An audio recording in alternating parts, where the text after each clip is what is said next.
بسم اللہ الرحمن الرحیم۔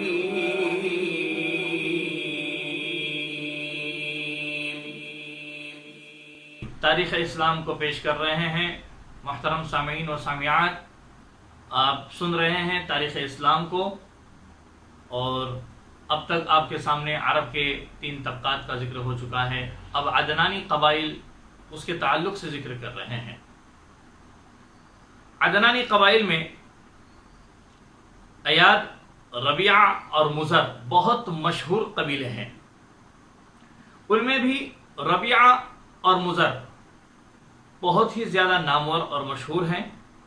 شرف اور عزت میں یہ دونوں ایک دوسرے کے مد مقابل ہیں، جسے ہم کہتے ہیں کہ ایک دوسرے کے اپوزٹ ہیں۔ قبائل مزر کے مشہور قبیلے کنان میں فہر بن مالک تھے، جن کو قریش کہا جاتا تھا۔ یہ فہر بن مالک، ان کے تعلق سے بھی ذکر کیا ہوں سیرت مصطفیٰ کتاب میں، کہ فہر بن مالک کا نام بعضوں نے قریش بتلایا ہے، اور فہر ان کا لقب بتلایا ہے۔ بعضوں نے قریش ان کا نام بتایا، فہر لقب بتلایا، بعضوں نے فہر ان کا نام بتلایا اور قریش ان کا لقب بتلایا ہے۔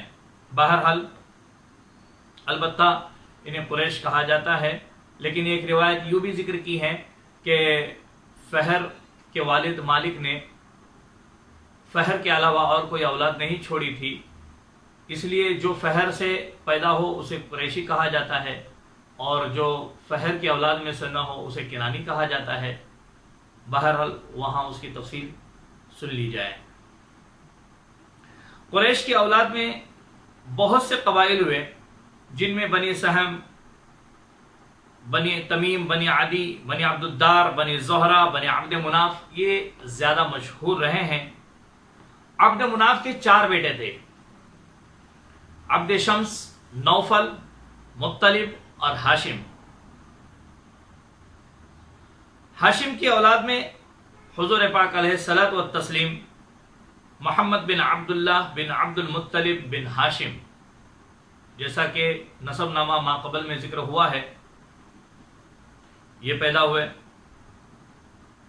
اور آپ صلی اللہ علیہ وسلم کی پوری امت مسلمان ہے، اور وہی نبی آخر الزماں ہے۔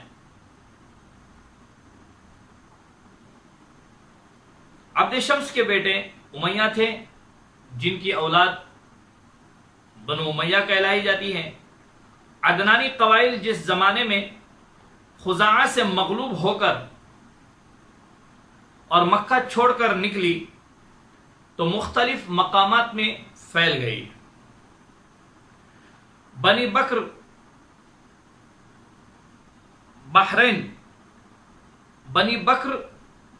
بحرین میں، بنی حنیفہ یمامہ میں، اور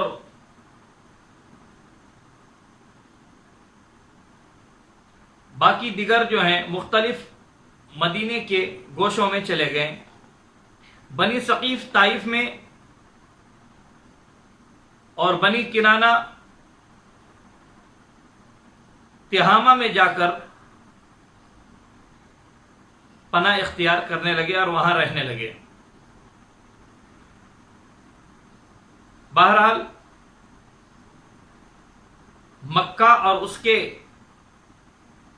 قرب و جوار عدنانیوں میں سے صرف قبائل قریش رہ گئے، لیکن ان کے آپس میں کوئی اتفاق کا خاص نظم نہ تھا، سب جدا جدا تھے، متفرق تھے۔ قصی بن کلاب نے سب کو متحد کیا، متفق کیا، اور ایک پلیٹ فارم پہ لایا۔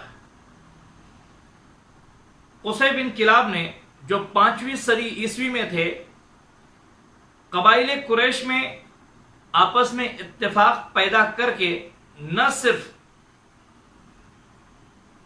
مکہ مکرمہ کو بلکہ تمام ملک حجاز پر انہوں نے اقتدار حاصل کر لیا تھا،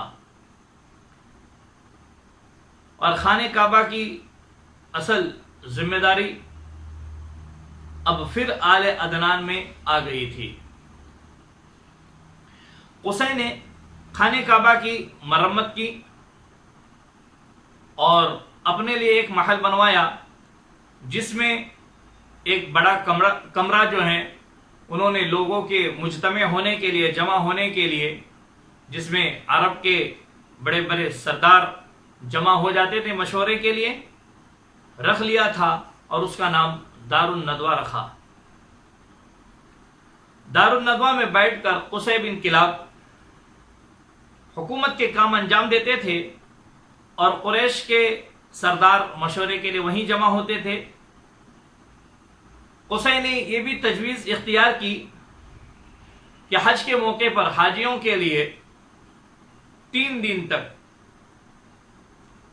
کھانا کھلایا جائے اور اس کے لیے تمام قریش سے اس کے اخراجات کے پورا کرنے کے لیے، چندہ جمع کرنے کے لیے کچھ احباب بھی مقرر کر لیے کہ اس چندے کے ذریعے سے حاجیوں کو کھانا کھلایا جائے 3 دن۔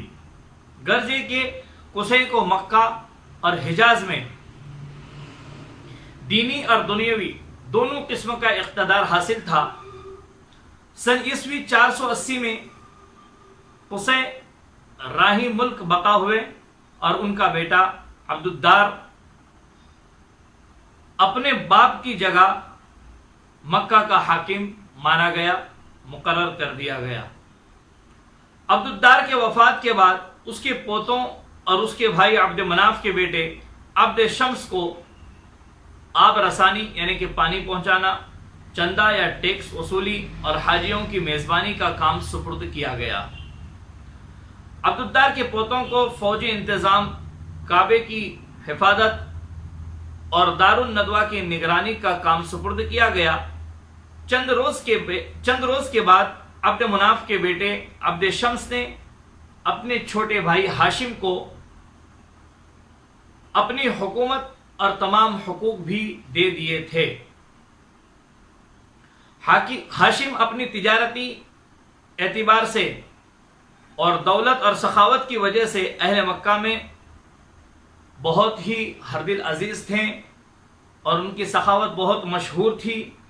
انہوں نے قریش کو تجارت کی ترغیب دینے اور تجارت کے ذرائع پیدا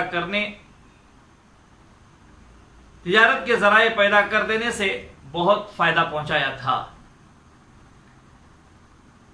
یہ عدنانی قبائل کے تعلق سے ذکر ہوا اور ان کے کارناموں کو ذکر کیا گیا۔ اخیر میں دعا ہے کہ اللہ اسے قبول بھی کرے ہماری ان محنتوں کو، ہم جو لوگوں تک یہ پیغام پہنچا رہے ہیں کہ لوگ اسے سنیں اور اسلامی تاریخ کیا ہے اس کو جاننے کی کوشش کریں۔ جزاکم اللہ خیرہ۔